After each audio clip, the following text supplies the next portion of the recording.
अध्यक्ष महोदय, अंतिम आठवडा प्रस्तावाच्या अनुषंगाने मी माझे विचार व्यक्त करण्यासाठी उभा आहे। अध्यक्ष महोदय, मुख्यमंत्री या ठिकाणी दालनात आहेत, आपल्या सभागृहात आहेत।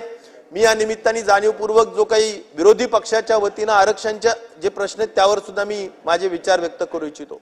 अध्यक्ष महोदय, ही वस्तुस्थिती आहे की ज्या वेळी जरांगे पाटलांचे काही आंदोलन झाले, ओबीसींचे आंदोलन झाले, सरकारच्या वतीने त्या ठिकाणी अध्यक्ष महोदय वेगवेगळ्या पद्धतीचे डेलिगेशन्स गेले आणि अध्यक्ष महोदय त्यांची समजूत काढून आम्ही तुमचं हे आरक्षण देऊ अशा पद्धतीने सूचना करण्यात आली।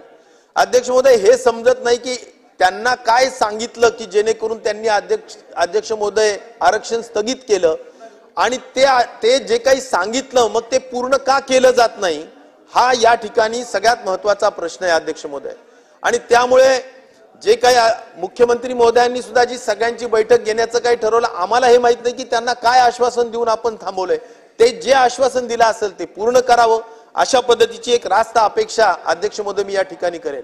मराठा आरक्षणाचा अध्यक्ष महोदय 1900 जवळजवळ अध्यक्ष महोदय अण्णासाहेब पाटील यांनी हे जे आरक्षणाचा पहिल्यांदा मुद्दा मांडला, आज त्याला अध्यक्ष महोदय जवळजवळ 44 वर्ष झाले। 44 वर्ष झाले मराठा समाज आरक्षणासाठी झगडतोय।